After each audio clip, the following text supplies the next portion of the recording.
So I have Michael Lessard here with me of the Contortionist fame. How are you?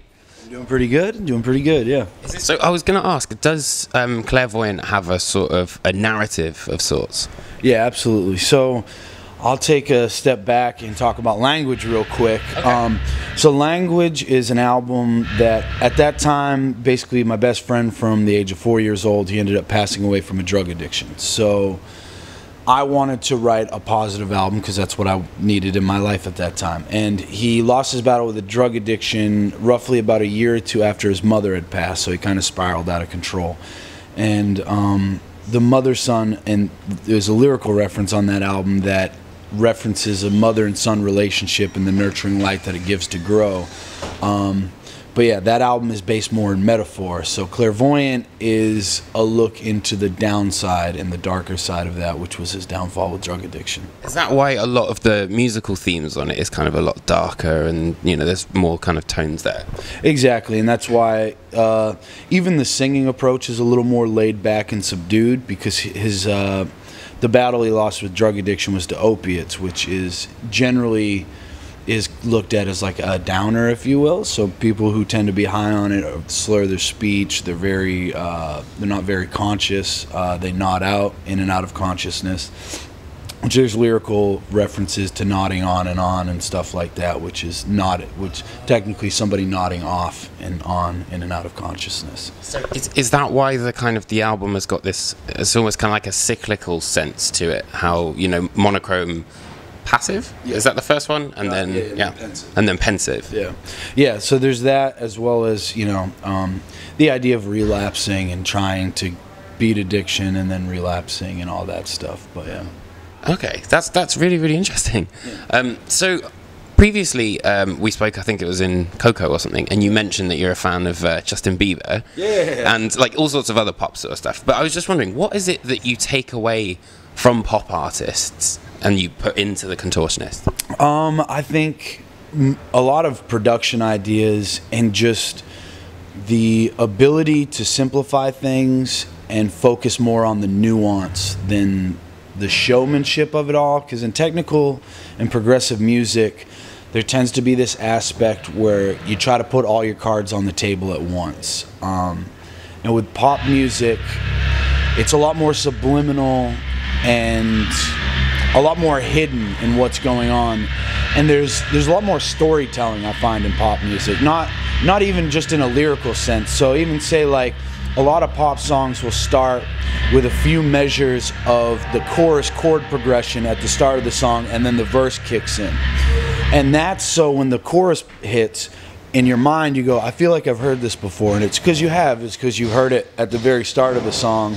Or they'll do the vocal melody for the chorus in the first couple measures, and then it feels like you've heard that melody as well. And just little things like that, like subliminal programming, if you will, with pop music that I find very interesting and intriguing.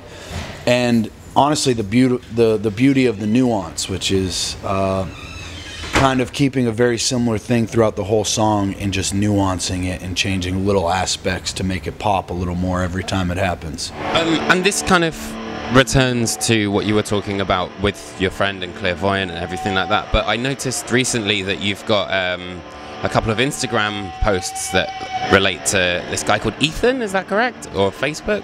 And he said that Language had an intuition line. Yeah. And that it really kind of spoke to you so deeply. Yeah. So Ethan was a very brave young man that I met in Florida on our headliner tour. So I was sick at the time. So we do VIP meet and greets on our headliners in the States, and I got really sick for about 3 or 4 days on our last headliner. So I would sleep all day and then go out on stage and perform. And I missed the meet and greet, and Ethan was there. Ethan was, I believe he was 8 years old. And he stuck around after the show, and I heard about Ethan from some of the other guys. I guess he had some really good questions and stuff for the VIP meet and greet. And then after the show, I ended up meeting him, and I was talking to him and his dad. Ethan was a very curious young man and had a lot of very good questions. And then his father asked if I would call Ethan's mom, who he's divorced from, but I guess they're on good terms, and they both support Ethan's love for the band, which is insane that an 8-year-old is in love with our band.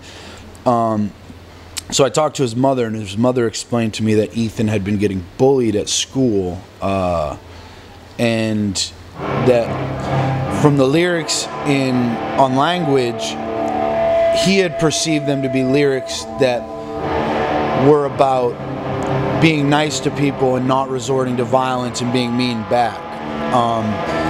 And he took a lyrical line that was "Intuition, speak to me," and he used that to, when kids tried to beat him up and I guess physically attack him, he wouldn't fight back, and he would recite that lyric, and the school ended up putting a banner up that had that lyric on it because of the way he, you know, approached the situation, which is insane to me. Yeah, because for me, myself, and I can't speak for the other guys, but I write music from a very selfish place. Like I said, Language was an album I needed to write. I wanted something positive in my life. Clairvoyant is about my life. It's about, you know, somebody that I knew. And I never really expect other people to connect and to latch onto it the way that some people have. And it's pretty crazy, you know, especially such a young person, because that's going to shape him as an individual. And I mean, there were bands that did that to me, but I never thought that I would be somebody like that to somebody else. Why do you think it is that, you know, it's had such an impact on this person? It might just be because it's from such a heartfelt place. Maybe people can pick up on the honesty. You know, maybe that's not the case. Maybe it's just for whatever reason it resonates with people. I don't know. But I'm glad it resonates in a positive way, and it's been able to help people. So, finally, what for you is kind of, you know, the biggest impact that the Contortionist has had? So even on that same tour, we played, that's Palm Reader, by the way. Even on that tour, we played a show in Salt Lake City, and what ended up happening was, at the end of the show, a man came up to me, and he goes, "You probably don't remember me, but I met you about 2 or 3 years ago when you guys just released Language, and it's something along the lines, he had come to the show and he was homeless and on drugs at the time, and I gave him one of our, somehow he had ended up at the show. I'd given him a CD, and the CD, I guess, spoke to him, and he came up to me and he goes, 3 years later, I'm completely sober. At the time, he had no teeth. He had gotten new teeth put in, and he had been sober for a while and gotten his life straight. And it's just things like that I never would have imagined while writing it would be what happened. I knew from Language, just from some of the stories people shared with me, that I had a responsibility to, or at least had to be aware, not necessarily a responsibility, I had to be aware that I have influence. Even if it's on a small stage, there's influence.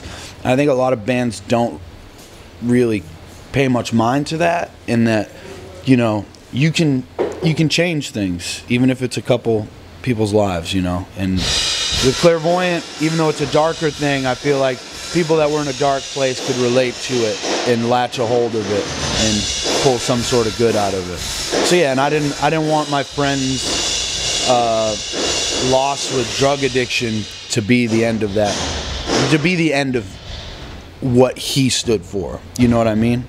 And I wanted it to be more than that. So amazing. Thank you so much for having a chat, man. Thank you. Thank you.